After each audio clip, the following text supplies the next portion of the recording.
नमस्कार दोस्तों, कैसे हैं आप सब। आप सभी के लिए यूपीपीएससी के द्वारा आरओ एआरओ का एग्जाम कराया जा रहा है। आप सभी को जैसा कि पता है, इसके लिए सबसे अच्छा बुक माना जाता है घटना चक्र की। दोस्तों, यह घटना चक्र हर एग्जाम के लिए इंपॉर्टेंट है। पीसीएस, यूपीपीसीएस, किसी भी state PCS, UPSC, RO ARO, हर एग्जाम के लिए। तो दोस्तों, हमारा एक छोटा सा कोशिश है कि आरओ एआरओ एग्जाम के लिए आप सभी के लिए घटना चक्र का इंपॉर्टेंट से इंपॉर्टेंट क्वेश्चन लाया जाए। तो दोस्तों, इसी सिलसिले में ये छोटा सा सीरीज आप सभी के लिए। दोस्तों, इस वीडियो को जरूर अपने दोस्तों के साथ शेयर करना और खुद भी इसका लाभ उठाना। जय हिंद। स्वागत है आप सभी का नालंदा यूनिवर्स 77 पर। कैसे हैं आप सब। आज मैं बात करने वाला हूं इंडियन पॉलिटी यानी कि भारतीय राज व्यवस्था के बारे में, भारतीय संविधान के बारे में। और जैसा कि आप सभी को पता है कि इस वक्त यूपीपीएससी आरओ एआरओ का प्रैक्टिस सेट चल रहा है दोस्तों, तो इस सीरीज का लाभ उठाइए और अपने दोस्तों के साथ इस वीडियो को जरूर शेयर करना। चलिए शुरू करते हैं आज का वीडियो। आज का पहला सवाल है, इसमें है सवाल में कि केंद्र तथा राज्यों के मध्य शक्तियों के वितरण के लिए भारत का संविधान 3 सूचियों को प्रस्तुत करता है। 3 सूचियां, ठीक है। इसके बारे में हम लोग बात करेंगे कौन कौन से हैं।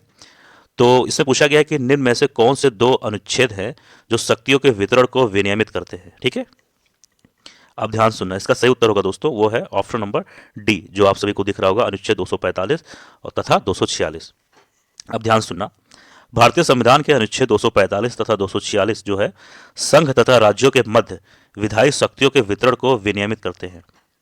अनुच्छेद 245 संसद और राज्य विधान मंडलों द्वारा बनाई जाने वाली विधियों के विस्तार की राज्य क्षेत्रीय सीमा को निश्चित करता है, जबकि अनुच्छेद 246 सातवीं अनुसूची की सूची 1, जो कि जिसे हम कहते हैं संघ सूची, ध्यान देना, अनुच्छेद 246 जो है दोस्तों, उसमें सातवीं अनुसूची की एक होता है। देखो, संविधान में 3 चीज होता है, आर्टिकल यानी अनुच्छेद, भाग और अनुसूची। 1 अनुसूची, 2 अनुसूची, 4, 6, 7, 8, ठीक है। तो संविधान का जो 246 का 7वां अनुसूची है, उसमें 3 पार्ट है। 3 मतलब इसमें 3 चीजें कही गई हैं। एक सूची नंबर 1 है जिसको कहते हैं संघ सूची, ठीक है। दूसरा है राज्य सूची तथा तीसरा है समवर्ती सूची, ठीक है। तो आप पहले इतना जानो, अब फिर ध्यान से सुनना। अनुच्छेद 246 की 7वीं अनुसूची की संघ सूची में शामिल किसी भी विषय पर केंद्र तथा राज्य की सूची में शामिल किसी विषय पर राज्य को कानून निर्माण की अनुमति प्रदान है। ये आप जानते हैं, ये 246 में है, ध्यान देना। वहीं पर जो समवर्ती सूची है दोस्तों, उस पर केंद्र और राज्य दोनों को ही कानून बनाने का अधिकार है, ठीक है। तो आप लोगों ने जाना 245 में क्या है और 246 में क्या है, ठीक है। आगे बढ़ते हैं अगले सवाल पर। यहां पर है 2 विषय जिन पर केंद्र व राज्य सरकारें दोनों कानून बना सकती है। अभी हम लोगों ने बात किया, सही होगा सी, समवर्ती सूची है ये, ठीक है, जिसपे केंद्र और राज्य दोनों कानून बना सकते हैं, ठीक। लेकिन क्या होगा कि अगर मान लो कि संघ और राज्य के कानूनों में कोई गतिरोध उत्पन्न हो जाए, जैसे कोई प्रॉब्लम हो जाए, तो संघ का कानून मान्य होगा, क्योंकि उसमें संघ ज्यादा, जाहिर सी बात बड़ा है। तो देखो, बना तो दोनों सकते हैं, लेकिन मान लो कोई ऐसा प्रॉब्लम आ गया कि संघ के राज्य, तो संघ ही माना जाएगा, ठीक है। अगला सवाल है आप सभी के सामने कि निम्न करों में से कौन सा एक कर, यहां पूछा गया है कर यानी कि टैक्स, ध्यान देना। कहा गया है कि निम्न करों में से कौन सा एक कर संघ द्वारा लगाया तथा वसूला जाता है। संघ द्वारा यानी केंद्र द्वारा लगाया तथा वसूला जाता है, किंतु संघ और राज्यों में बांटा जाता है। लेकिन जो कर लगाया और वसूला जाता है, वही कर को संघ और राज्यों में बांटा जाता है। तो ये कौन सा है? इसका सही उत्तर होगा ऑप्शन नंबर बी, यानी कि कृषि आय के अतिरिक्त आय पर कर, ठीक है। अनुच्छेद 270 के तहत प्रश्नगत संघीय करों में से कृषि आय के अतिरिक्त अन्य आय पर कर संघ द्वारा लगाया एवं वसूला जाता है, किंतु संघ और राज्यों में बांटा जाता है, ठीक है। समझ में आया कि नहीं आया? ठीक है, तो इसमें बी होगा कृषि आय के अतिरिक्त, कृषि आय के अतिरिक्त आय पर कर, ठीक है। और ये कौन सा अनुच्छेद में? 270। एक बार फिर से मैं बोल दे रहा हूं कि 270 के तहत प्रश्नगत संघीय करों में से कृषि आय के अतिरिक्त यानी कृषि आय के अलावा अन्य आय पर कर संघ द्वारा लगाया जाता है। जो कृषि आय के अतिरिक्त जो और भी कर है, उस पर संघ द्वारा लगाया जाता है तथा वसूला जाता है, किंतु संघ और राज्यों में बांटा जाता है। समझ में आया कि नहीं? आगे बात करते हैं अगले सवाल पर। भारतीय संविधान के किस भाग में केंद्र राज्य विधायी संबंध दिए गए हैं? सही उत्तर होगा ऑप्शन नंबर बी, एक मिनट जाइए, भाग नंबर 11 में। तो भाग नंबर 11 में जो है, भाग नंबर 11 के अध्याय 1 में केंद्र राज्य विधेयी संबंध अनुच्छेद 245 से 255 के माध्यम से निरूपित किए गए हैं, और साथ ही विभिन्न विधायी विषयों को संविधान की 7वीं अनुसूची की 3 सूचियों यानी कि संघ, राज्य और समवर्ती सूची में विभाजित किया गया है, ठीक है।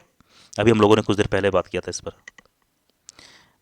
आगे बात करें अगले सवाल पर। इसमें है कि सरकारी आयोग की सिफारिशों का संबंध है, तो इसका सही उत्तर होगा, एक मिनट जाइए, इसका सही उत्तर होगा ऑप्शन नंबर डी। डी यानी कि केंद्र और राज्यों के पारस्परिक संबंधों में से। तो ध्यान देना कि केंद्र राज्य संबंधों पर विचार करने तथा उसको सुदृढ़ करने हेतु सुझाव देने के लिए न्यायमूर्ति आर एस सरकारिया की अध्यक्षता में जून 1983 में एक आयोग का गठन किया गया था। ठीक है, समझ में आया कि नहीं? ठीक है, तो ये क्या है सरकारी आयोग, इसके बारे में भी हम लोगों ने बात किया, और कब हुआ है गठन इसके बारे में भी हम लोगों ने बात किया।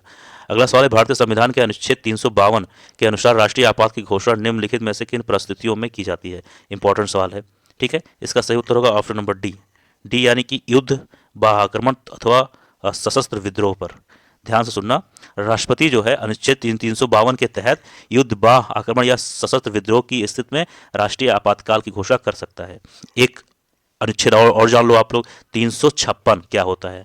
356 के तहत राज्यों में संवैधानिक तंत्र की विफलता, यानी कि कह सकते हो विफलता मतलब फेलियर की स्थिति में राष्ट्रपति शासन लग सकता है, तथा अनुच्छेद 360 के तहत आर्थिक संकट की स्थिति में वित्तीय आपातकाल की घोषणा कर सकता है। इस चीज़ की भी जानकारी आपको होनी चाहिए कि 252 में क्या है, 352 में क्या है, 356 में क्या है और 360 में क्या। तो 352 में क्या है, राष्ट्रीय आपातकाल, 356 में है राष्ट्रपति शासन, 360 में है वो वित्तीय आपातकाल। ठीक है, समझ में आया कि नहीं आया? आगे बढ़ते हैं अगले सवाल पर। 1 मिनट।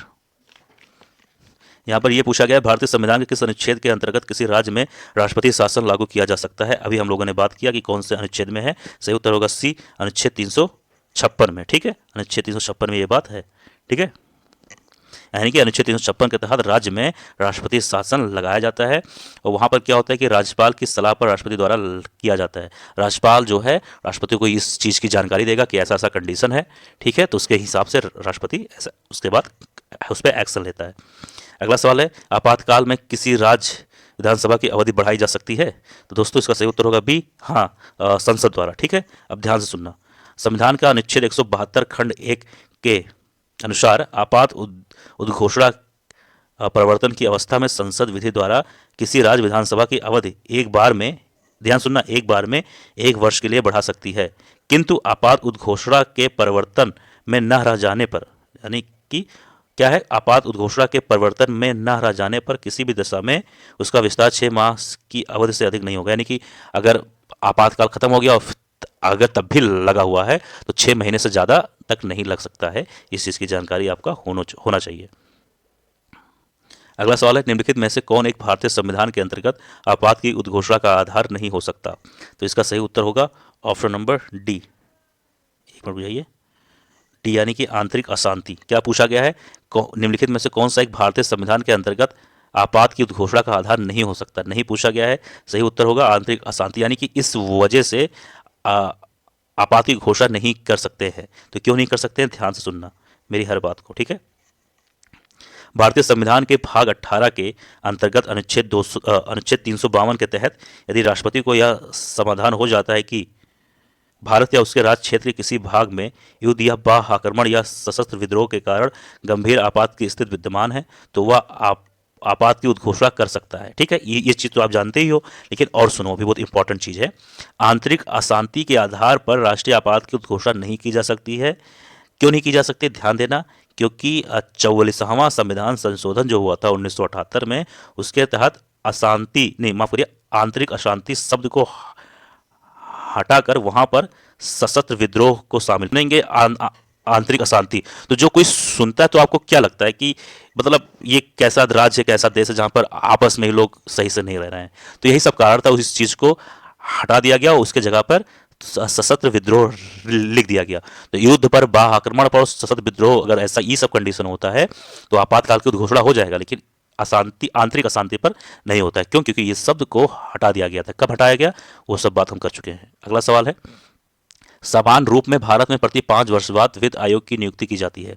इसका सही उत्तर होगा ऑप्शन नंबर डी, यानी कि केंद्रीय अनुदान और संघ के राजस्व में राज्यों का अंश निर्धारित करने के लिए। ठीक है, समझ में आया कि नहीं आया? कहो तो इसको अच्छे तरीके से मैं और समझा दूं। मेरी बात को ध्यान से सुनना। संविधान का अनुच्छेद 280 जो है दोस्तों, प्रत्येक 5 वर्ष के अंतराल पर राष्ट्रपति द्वारा एक वित्त आयोग के गठन का प्रावधान करता है। इसके अध्यक्ष एवं सदस्यों की नियुक्ति राष्ट्रपति द्वारा की जाती है। इसका मुख्य कार्य संघ और राज्यों के बीच करों के शुद्ध आगमों के वितरण के बारे में और राज्यों के बीच ऐसे आगमों के आवंटन के तरीके के संबंध में राष्ट्रपति को सिफारिश प्रस्तुत करना है। तो ये चीज़ किस में है? अनुच्छेद 280 में है, जो कि हर 5 साल बाद राष्ट्रपति द्वारा वित्त आयोग का जो है का गठन दोस्तों मतलब राष्ट्रपति द्वारा किया जाता है। इसके जो भी अध्यक्ष हैं और सदस्य हैं उसका भी राष्ट्रपति द्वारा ही चुनाव किया जाता है। ठीक है, मतलब नियुक्त किया जाता है। अगला सवाल है, निम्नलिखित में से कौन सा अनुच्छेद भारत के राष्ट्रपति द्वारा वित्त आयोग की नियुक्ति से संबंधित है? अभी हम लोगों ने बात किया, सी होगा 280। ठीक है, अनुच्छेद 280 अभी हम लोगों ने बात किया।